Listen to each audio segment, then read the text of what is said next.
warm welcome to everyone over here. Thank you so much for being on time and taking out your time on a Saturday morning. We have a lovely, insightful session ahead of us.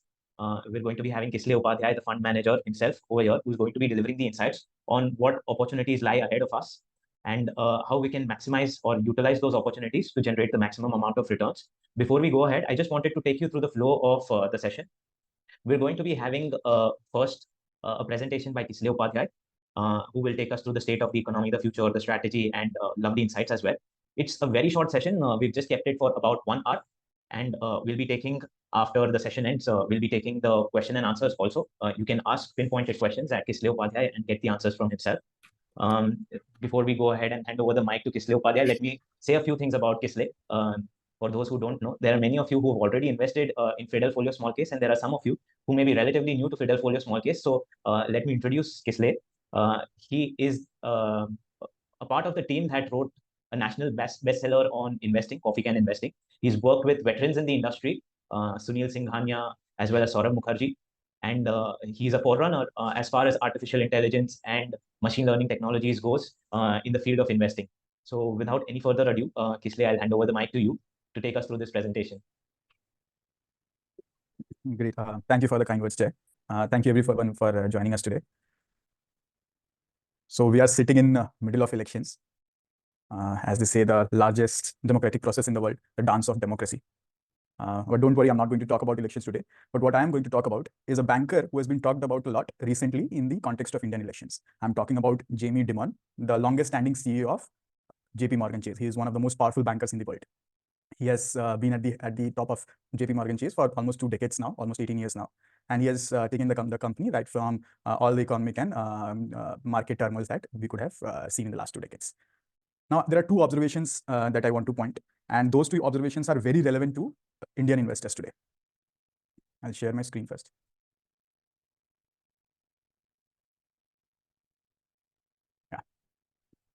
So yeah, as I promised, I want to start with 2 insights, 2 observations actually, which are very relevant to Indian investors. And the first one is related to Jamie Dimon himself.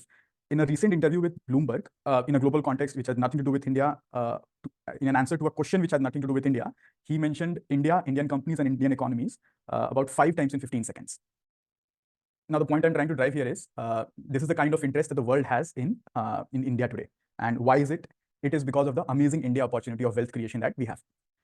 It took us about 75 years to reach $3 trillion of annual GDP. In the last 15 years alone, we have lifted 40 crore people out of extreme poverty. There's an IMF report which validates this. Close to 43 crore people have been lifted out of extreme poverty in the last 15 years alone. We are expected to reach $8 to $10 trillion in the next 10 years, which means that the wealth that was created in the last 7 decades, the same amount of wealth is expected to be created in the next 5 years. Now, these are maths, these are numbers, but these numbers have actual impact on the life of people, on the life of you and me, on the wealth that you and I are going to create. And this is not something unheard of. The world sees India in a place where the world saw Japan and China. The world saw Japan from 50s to 70s and China from 80 to early 2000s, where they grew by 10% annually. The numbers, the GDP growth numbers that's built in India today is a lot lower than that. That's only 6.5%, 7%. Now, what happens when such a huge shift, huge jump in economy happens is there is a huge shift from informal to formal economy, from the unorganized sector to the organized sector. Apart from capital being fluxed in and labor through skilling, there is a great increase in the total factor productivity. Essentially, these are the 3 components of that drive economic growth, and efficiency kicks in, driving in a virtuous cycle which spirals on to create better results for the economy as a whole. I mentioned lifting out 40 crore people from extreme poverty. This number is not just any ordinary number. What this means is that these 40 crore people have come in to join the economy for the first time ever. The participants of our economy has actually increased by 40 crores. When you are at destitute poverty and you are struggling only to make ends meet, you don't contribute, you are not a part of that wheel. But as soon as you lift it out of that, there is a whole arena that opens up, and that is what has happened to 40 crore people. And that's, to put it in context, that is almost half the population of entire Europe. So overall, the market is going to throw immense wealth creation opportunities in the next couple of decades, or maybe the next 50, 70 years in India. And the second observation I want to share is regarding rule-based investing. In US today, more than 85% of investment happens through rule-based approach. Now, just 30 years ago, this number was close to 15%. If we talk about the biggest quant hedge funds and quant investment entities in the world, D. Shaw Millennium, World Quant, Cube, Versus, Square Capital, and even AQR Capital, they are coming to India for quant. Rule-based approach is picking up. Now, why is it? Now, the reason is the type of development in data processing capabilities that we have achieved over the last maybe 5-10 years, and the advent of artificial intelligence had led to unbiased objective investment systems, and investment has evolved accordingly. So today we know that unbiased, systematic, and objective long-term investment approach is probably the most efficient and the best way to create wealth. So we can say it with high level of conviction that investors who are playing short-term game, trying to time the markets, who invest in the operated stocks or what is in quote-unquote trend, are going to have significantly lower wealth versus their peers who take a long-term, objective, systematic approach towards investment. So if we combine these two observations that I spoke about, we come up with the conclusion that systematic investment approach in India will generate tremendous wealth in the next 10 years, far more than any other similar alternative. Before I further delve into a rule-based investment, I wanted to cover a topic that's been requested a lot to cover, which is the impact that election is going to have on the market, the short-term impact that election is going to have on the market. We have analyzed the past 7 elections, and what we observed was, though overall the markets have been buoyant around elections, there is no clear trend as in pre-election or post-election which one performs better. A lot depends on the government that's coming in, the stability and the expected economic policy changes that the government brings in. But nevertheless, for the past two elections, we went on to analyze further indices of the Nifty, and which includes the broad-based indices, the market cap indices, small cap, large cap, mid cap, and micro cap, and the broad-based includes 50, 100, 200, 500, even the sectoral indices and the style factors, which includes the quality, momentum, volatility, and value factors. Now, analyzing this, we did not see any clear trend as in before and after elections. There is a clear trend in things. In 2014, most indices performed similar to or maybe slightly inferior post-election versus before election. I'm talking about 3 to 6 months of time frame. However, small cap, micro, quality, momentum, and healthcare, and IT and auto outperformed post-result versus pre-results in 3-month time frame. 2019, however, most indices performed better before elections. However, healthcare and auto sectoral indices performed very well post-result. Now, reiterating that markets are usually buoyant around elections, but there is no specific short-term trend. However, there is a specific long-term trend of markets appreciating government continuity and stability. The continuity of economic policies and business environment is highly dependent on how stable and how consistent economic policy approach of government is, and that plays a role in long-term investment. But nevertheless, in the last 30 years, irrespective of the governments that came in, our markets have grown by close to 13-14% consistently. So, okay, now that we have covered election, the topic of election, which is the favorite topic of many people, let's get back to the original topic, which is the India opportunity and rule-based approach in India. So I want to introduce the magic framework. This is an application, or this is the way we have applied rule-based investing. This is an approach that we have devised, and there is a patent application, and it's pending approval. What this means is it is multiple AI/ML generated investment rules combined. This is what it stands for. I'll get into what it means. We wrote a paper on it, and CFA Society India was kind enough to publish it. And I'll just run you through what this method of implementing rule-based investment is. It is the most modern and cutting-edge method of implementing rule-based investment system, which takes into consideration all the practical aspects of churn, of transparency, of being able to understand how investment rules are functioning, and the applications of AI to create better rules. So as I said, it stands for multiple AI/ML generated investment rules combined. Now, before I get into this, I'll have to run you through how rule-based investing or trading has evolved. In this paper, we cover the evolution of rule-based trading, which dates back to mid-20th centuries, wherein quant-based trading strategies had evolved, and eventually it transpired into high-frequency HFT, high-frequency trading firms, and so on.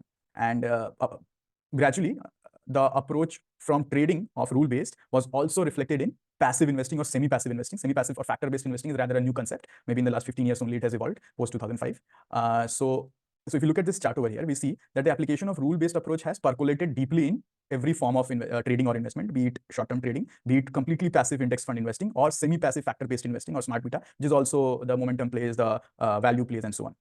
But there's a huge opportunity in mainstream active investing that rule-based approach is yet to see. This is the opportunity where we see, wherein long-term investment, buy and hold investment with lower portfolio turnover and basis fundamental ratios, active investing is happening through rule-based approach. The traditional mainstream investment instruments that you and I are aware of today are mutual funds, PMS, and AIF, and this is where the opportunity lies. Now, getting into the approach into mainstream fundamental investing, we see that the application of stock screens into even traditional methods of investing has always been there. The stock screens were used to just filter out a list of stocks, a starting point from where the analysis and further filtering out, deep dive, and qualitative and fundamental analysis used to take place. Now, those stock screens have converted or transformed into complete investment rules gradually. Now, what this means when we talk about complete investment rules from just simple stock filters is that other portfolio management decisions like final stock selection, entry, exit, position sizing, and other factors and other decisions are also objectively decided rather than subjectively. And the part that is left subjectively is also clearly charted out, that the qualitative aspects, for example, corporate governance, for example, corporate restructuring, understanding, for example, are left out for human subjective analysis. And these are the processes that show it, from choosing the best investment rules through backtesting and creating the rules to finally applying those rules. We list out a few popular investment rules that we have known in the last 10-20 years. The magic formula by Joel Greenblatt, the coffee can rule that we pioneered in, that was originally devised by Robert Kirby, the coffee can concept, but we pioneered it in 2017 in a rule-based construct as a PMS in India in 2017, as I said. And then the Fidelfolio rule, which is also a simple investment rule based on two parameters, which has been based on fundamental ratios only.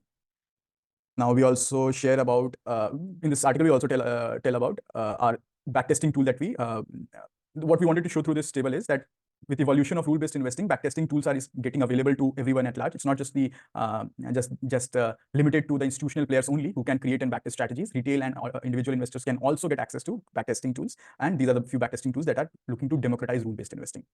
And finally, we come to the revolutionary magic method, the one which is the most modern cutting edge. What it does is, instead of using a single investment rule for creating the investment strategy, it combines multiple investment rules into one to form the final investment strategy. Why multiple investment rules? Intuitively, as you can think, and that's probably correct, it cuts out a lot of noise. It cuts out a lot of idiosyncrasies of individual rules, gives out a consistent, diversified portfolio every year. Downside risk is little better protected, and extremes are avoided. That is why the magic method of combining multiple rules does function. Now, I want to tell you how our investment system how magic is getting applied in our investment system. So this is the first part of magic, which is generating investment rules using artificial intelligence. This system has three pillars. Two pillars are ML engines. One is FF strategy generator, and the second is FF strategy analyzer. What these engines are responsible for is creating and backtesting strategies, investment rules, and they operate in a feedback loop to create better and better strategies. We have applied reinforcement learning to create agents which are in a nutshell responsible for creating better strategies than had been created in the past. The agents which create inferior strategies are ultimately penalized and killed, and the agents who do create better strategies go on to survive. That's reinforcement learning in a nutshell. The third important pillar of this investment system is obviously the human element, which is definitely responsible for training the ML engines and implementing the system, but also responsible for validating the results and conducting the qualitative checks, as I said. And the second part of magic, so I said this is the first part of magic, which is creating the investment rules using AI. The second part is combining those to create final investment products. So in this chart, you can see close to 55,000 investment rules that have been created by our system. Each point denotes one investment rule. Mind you, one investment rule is actually a complete investment strategy in itself. What we are doing is we are combining several of those investment strategies to create one rule. We have charted out these rules on risk and return axis. On x-axis, we have return. On y-axis, we have risk. Risk is measured to standard deviation, which basically tells us how likely it is that, or what is the dispersion around mean that this strategy can see its return being delivered. Now, obviously, we would want to invest in the efficient frontier, or this line over here, or this top surface of this plot, because in these points, we are getting the maximum return for any unit of risk that we are taking. So I hope I mentioned that x-axis is risk and y-axis is return. So obviously, we want for every unit of risk that we are taking, we want maximum return. We have divided into 4 buckets: the low risk bucket, the average risk bucket, the above average risk bucket, and the high risk bucket. What we observe is, and maybe you can also probably notice, that slope of the tangent to the average risk product is the highest. This basically gives us the Sharpe ratio, which is the risk adjusted return. And if we are taking downside risk, it gives us the Sortino ratios. So the average risk product turns out to be the best product for us in terms of risk adjusted metric. But the other products are also the best for their risk categories. This product is the best, better than all the investment strategies that lie below this. Now, so this was the second part of magic, which is combining several rules to create one strategy. This average risk strategy, called the Shivalik or the Himalayan compounder, is built on 142 such points, 142 such filters, combining such 142 filters. Next, I want to cover how do we in what method and how do we analyze the investment strategies that are selected and chosen using the magic method. The magic method has done a great part of the job. It has provided us with the strategies, how rigorously we are looking at these strategies. And there is a lesson here. I would want to request you guys to focus on the main points of the slide, because at the end of the slide, I'll tell you a common mistake that you and I as investors often make. I'll tell you it at the end of the slide. So the way we are supposed to look at investment strategies is to ensure that every aspect of the strategy is analyzed. Just imagine an elephant and five blind people. This is a common example, maybe many people would have heard. Imagine an elephant and five blind people who are trying to assess what this elephant is. They have never seen an elephant in their lives. One of them is holding the tail, another one is holding the trunk, one of them is holding the leg, another is holding some part of the body. Now, obviously, none of them can make complete holistic sense of what an elephant looks like. So it's very important for us to have a bird's eye picture and look at investment strategies from every angle. And this is where the lesson for us as investors also lie. So if we want to analyze the investment strategies, we have to look at the rolling returns. We have to look at the return with risk, the worst period, the best period. We have to look at the entire distribution of returns. We have to look at the probability of returns also. So for example, if you look at rolling returns, this is 1 year rolling return. The red one represents our strategy. The blue one represents Nifty 50, and the red area is wherein our strategy has outperformed Nifty 50. So you can see in the past 24, 25 years, this chart is heavily dominated by reds. However, there are a few blues also, wherein our strategies had underperformed Nifty 50. But as we increase, this is 1 year rolling period. As we increase the investment horizon from 1 year to 3 years, we see that the period of the red color dominates. It becomes even more prominent, and the blue color subsides. This means that the consistency of generating alpha over the Nifty 50 is higher. And by the way, maybe I missed to mention this. The average return of this average Shivalik compounder in the past 25 years is close to 23-24%. So we are talking about an alpha, a significant alpha of about 10% that is being driven here. And as we move from 3 years to 5 years, the consistency of the reds even further improves. To 7 years, we can see it's almost very stably fixed at around 10%. And if we take a 10-year rolling period, it is almost machine-like consistency of 10% alpha. We see both the returns are consistent, plus also the outperformance with Nifty is also very consistent in 10-year rolling returns. What insight this tells us, which we are looking at a tail of the elephant, let's say right now. This tells us that this strategy, Shivalik compounder, usually generates 10% of alpha, and the likelihood and the consistency with which it generates alpha increases as the holding period increases, which means that this strategy is very good for long-term holding. And now let's look at return with risk. This, as I said, was standard deviation, and this chart very beautifully shows it. The x-axis shows the average return, the y-axis shows the downside risk, which is the downside standard deviation, also known as semi-variance. The blue lines, the blue bubbles here represent our strategy. The red ones represent Nifty 50. And the size of the bubble, so smallest size is for 1 year returns, and the largest one is for 10-year returns, 1, 2, 3, 4, 10. Similarly for Nifty 50, 1 years to 10 years. Now, as I said, if you remember from the rolling returns chart that we saw, that for longer investment horizons, the risk is lower, the volatility is lower, the average returns might still be the same. And this is what we see in this chart. We see that the blue box, from one snapshot, what we can see is the blue bubbles are significantly to the right of the red bubbles by about 10%. The red bubbles are centered around 13-14%, and the blue ones are centered around 22-24%. So there is a healthy alpha of 10% that we saw previously also. But what we are seeing is the difference in height of the bubbles, which is the risk, the height of the bubbles are almost the same. And as the investment horizon increases, as the size of the bubble increases for 4 years, 5 years, and 10 years, the height of the bubbles is almost same. This gives an absolute amazing insight. This tells us that there's a free lunch that's to be exploited here as the investment horizon increases, and even for lower investment horizons, to be honest. For this strategy, we are getting extraordinarily high returns without commensurate higher risk associated with it. That is the free lunch that we are talking. And the same is demonstrated when we are taking standard deviation, complete variance. The previous one was downside risk, semi-variance. And then obviously a very important question is, how much money can I lose? Now looking at the trunk, maybe how much money can I lose? What is the worst and the best returns? And for this, we look at this chart. We can very clearly see that the maximum, the dark blue is Fidelfolio strategy, the light blue is Nifty highest return, the dark red is strategy lowest return, and the light red is Nifty 50 lowest return. We see that almost every investment horizon from 1 year to 10 years, every investment period, the dark blue line is longer than the light blue line, and the dark red line is shorter than the light red line, which means that the best returns are better than Nifty 50 and the worst returns are also better than Nifty 50. This is the type of investment that we would want to do. So the downside is better than the downside of the market, but the upside is even better. And this is what we are getting in from 1 to 10 years, except 2 years wherein the downside was lower. For every other period, almost the downside is better and the upside is also better compared to Nifty 50. And if you look at the calendar year returns from 2002 to 2024, we see pretty much the same thing. The blue is always performing, almost always performing better than Nifty 50, and particularly in years after an economic crash, a market crash, the blue lines significantly outperform the red ones. This is wherein quality appreciation kicks in.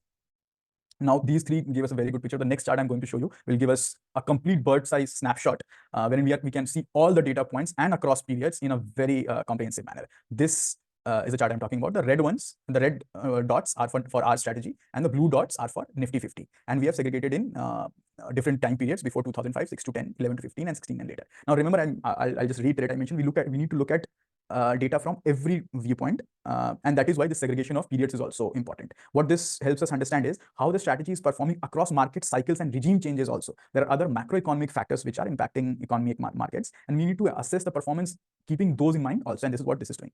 And here again, if you look at the investment periods, very clearly what we can see is, as we increase the investment period, the dispersion, the volatility of returns is reducing. The average still remains the same. But what we notice is the red dots are almost always higher than the blue dots, be it till 2005 or be it till 6 to 10. The red dots are always higher than the blue dots. Now, this gives a complete snapshot of every data point that we can hope for from this investment strategy. And finally, the probability of returns, which is sort of an outcome or a calculation from this return distribution only. Here also, we see that probability of beating 15% returns, generating more than 15% returns for the red one, the ARC strategy, is far, far higher compared to Nifty 50. And as the investment horizon increases, the difference between the probabilities of Nifty 50 and our strategy also increases significantly. It's almost 96%, but almost certain that the strategy will beat 15% return in a longer 10-year investment horizon, and which is not the case with Nifty 50.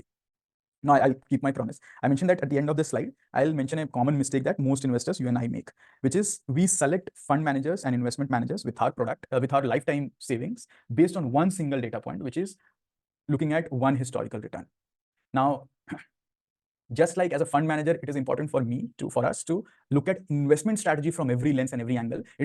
Similarly, it is equally important for individual investors to look at a fund manager's performance from every angle and every lens. Now, what that tells us is, it gives us a complete understanding for us. It gives a complete understanding of this strategy, when it can perform, when it can't, what is the worst it can do, what is the best it can deliver.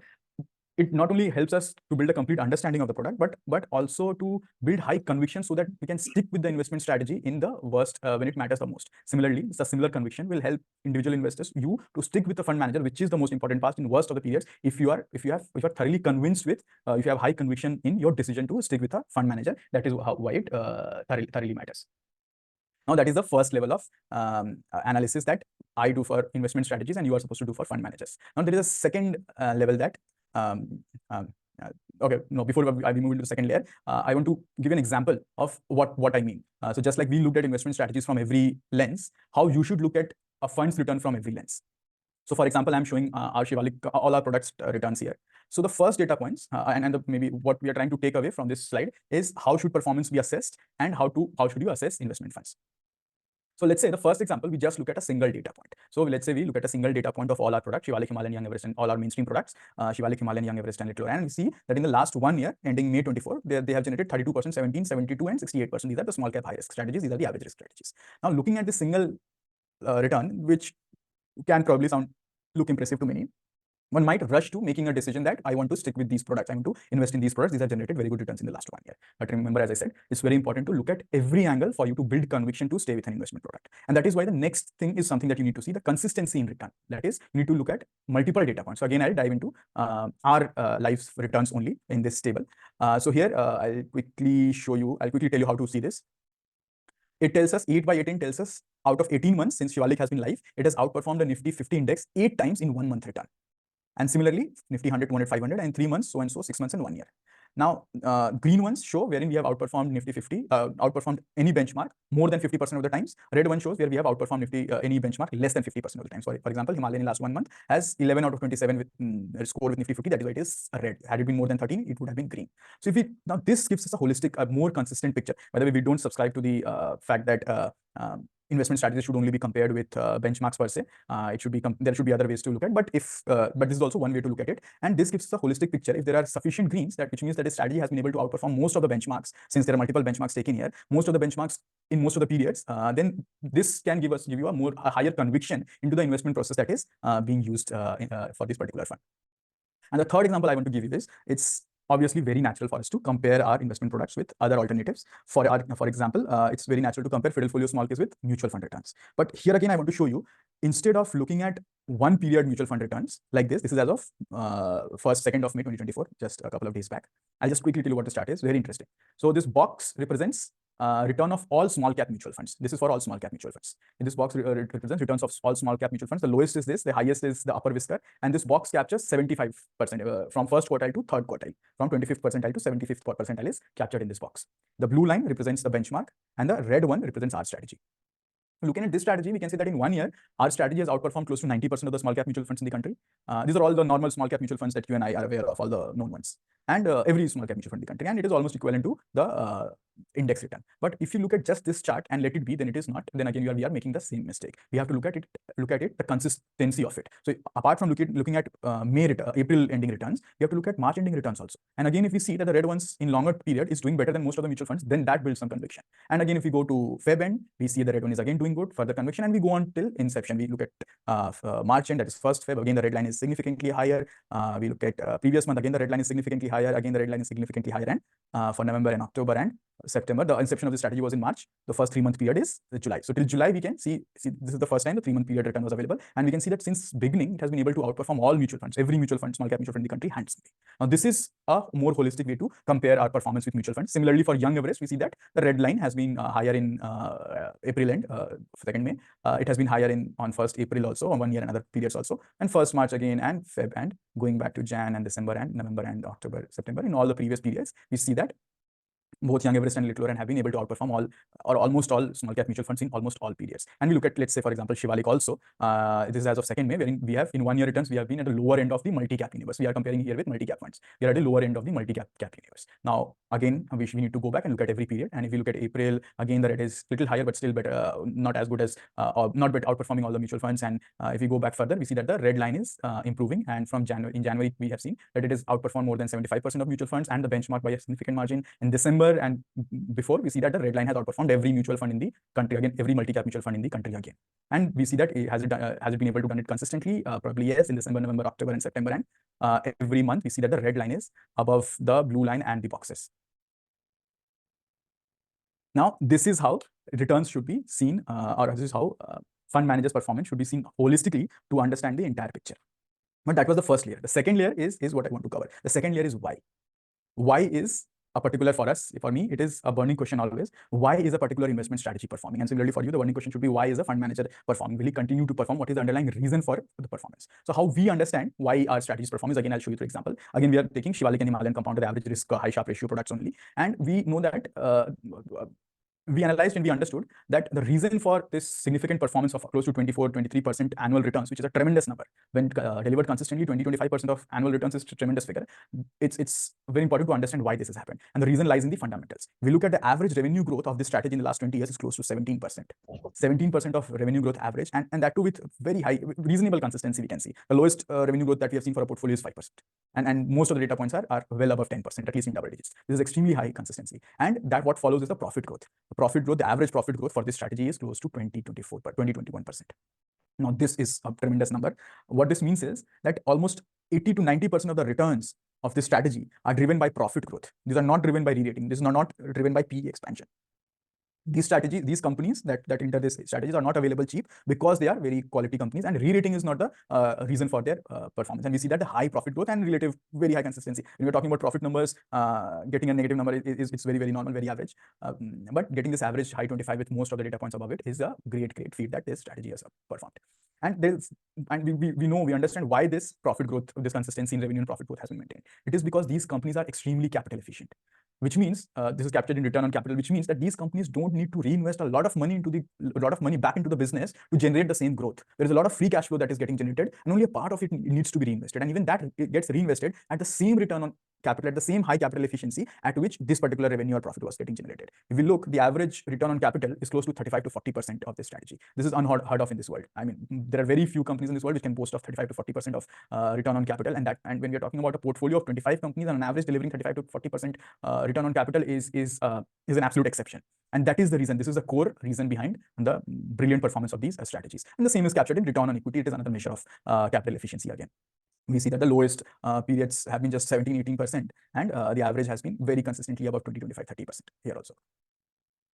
We further just look at the sectoral distribution and see that one of the reasons of the consistency, the diversified nature of the companies that are getting into it. It's not that one particular industry or one particular sector has been doing good or one particular company has been identified. A diversified set of 25 companies are delivering such returns, which means that there is a particular strong, robust investment trend that has been captured. And if we look at the sectoral composition across different years, we see that it is very well diversified, be it 97 or 2000 or 2005 or 2010 or 2015. 15 has a little higher finance allocation, or 20. We see that the sectoral composition is also very well represented. Now, why it is important? Why second layer is important? Why do I need to understand that fundamental is the reason that Himalayan has performed or Shivalik has performed? I see the performance, I am happy, that's it, I should invest and just sit back and relax. Not at all. Let me give an example. We saw this in previous chart also, that 2-year return of Himalayan is lower than its long-term average. Himalayan 2-year return is lower than its long-term average. Now that leads us to the question, is this normal? Has this happened in the past? And the question is, yes, this is normal, it has happened in the past. And what followed is what we have to understand. If we look at these charts, these are the lowest 2-year returns and next 2-year returns after that.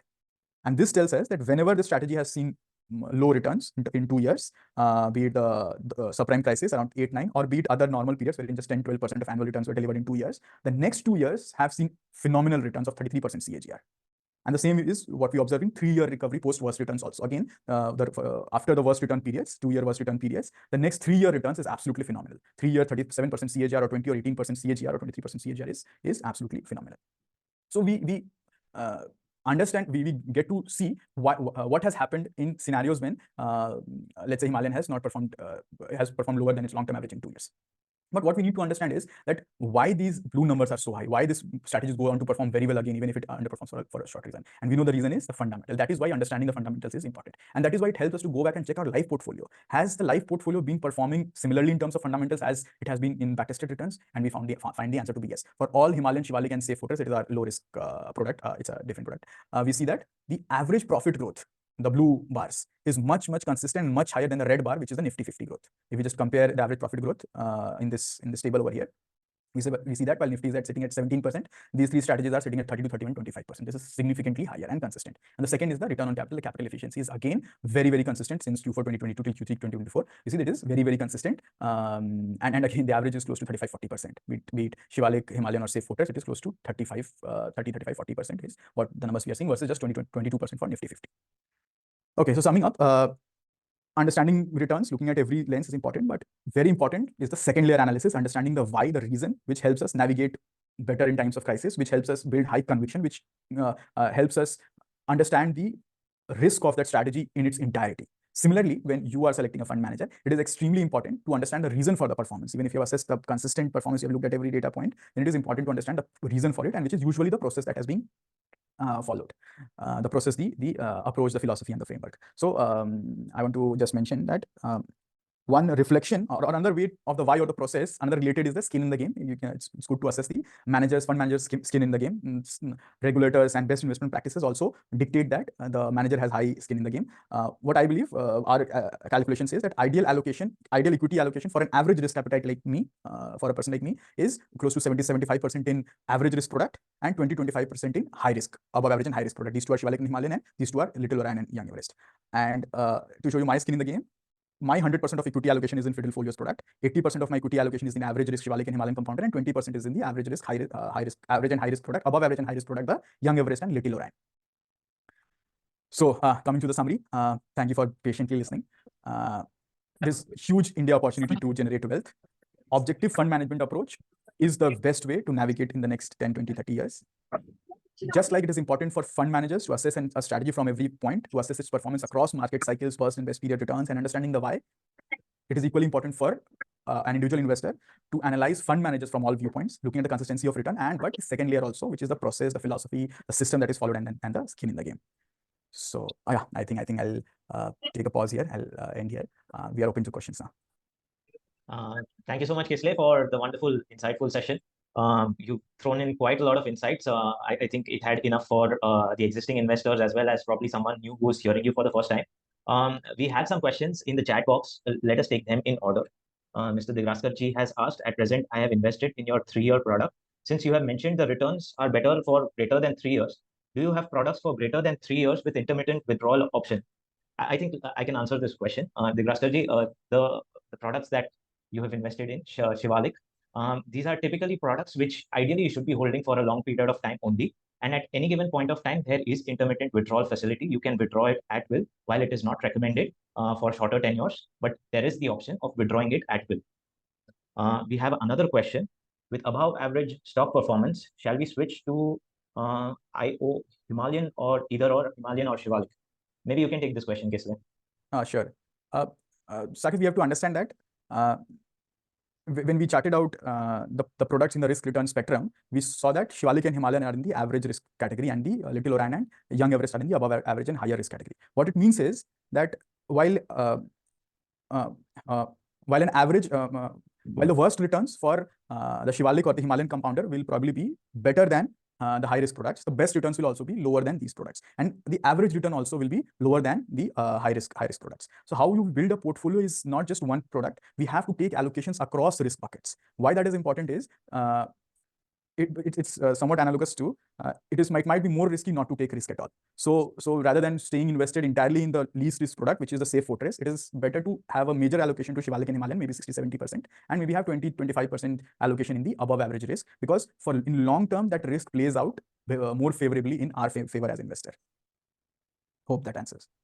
We have one more question from Suresh Babu. Hi all. What will be the minimum maximum investment and the lock-in period for investment? There's no locking period, of course. This is a small case product. We have no exit load, no entry load, and you can take out money as and when. But what we recommend is this strategy performs best when held for 3 years or longer, ideally 5 years to 10 years or even longer. What we encourage is to have a view of a long-term horizon when coming into equity as a whole. And for this particular product, even more so, to have a higher, longer time horizon is beneficial for investor at large. Can you elaborate on all products with respect to today's webinar? A brief summary of all products may help. Sure, I'll do that.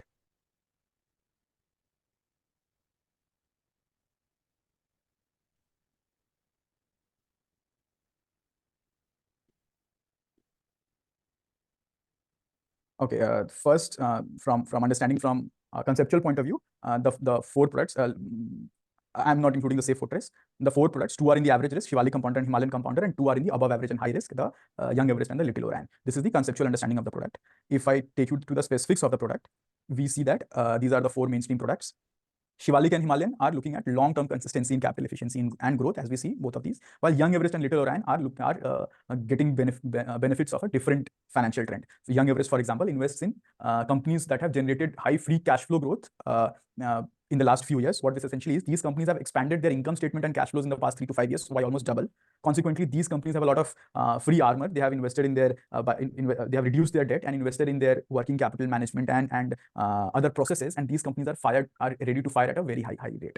Little Oran, on the other hand, these companies have grown their balance sheet tremendously in the last 3 to 5 years. When I say tremendously, I mean close to 18-20% of CAGR, more than double every 3-4 years. This means that these companies have invested in asset buildup. But what is the catch is without generating a very low return on capital. What happens when company invests in their balance sheet to build up assets is they end up delivering lower and lower return on capital. If these companies, small companies, are able to maintain a basic level of return on capital while expanding their assets, that means it is a profitable business. That is the signal it sends. And these companies are ready to fire in terms of growth as the asset utilization sweats out for these companies. And these companies deliver high returns in terms of profit growth and ROC expansion. Young Everest benefits from ROC expansion a lot more than Little Oran, but both of these strategies benefit from PE rating as well as profit growth. Both of these strategies benefit largely from profit growth and less from PE rating. These 2 products are low risk products, and these 2 are low portfolio turnover products, and these 2 are high portfolio turnover products. These are the inception dates and last 1 year returns. And if we look at returns, this is the return picture. We have one more question from Saurabh Das. Could you please let me know on the charges applicable? Sure. It's 2% of AUM on the invested amount, as is with other standard products. Right. So before we end the session, I think we can give some action points to people. If there are any further questions, any further queries that you might want to discuss further, we're leaving a contact number in the chat box, which you can contact. We've kept a direct link to the WhatsApp. And even if you want to invest or for further steps, you can just get in touch with us. We'll be happy to help you take the things ahead. Any last questions that anyone may have, we can take them. Otherwise, we can end it over here.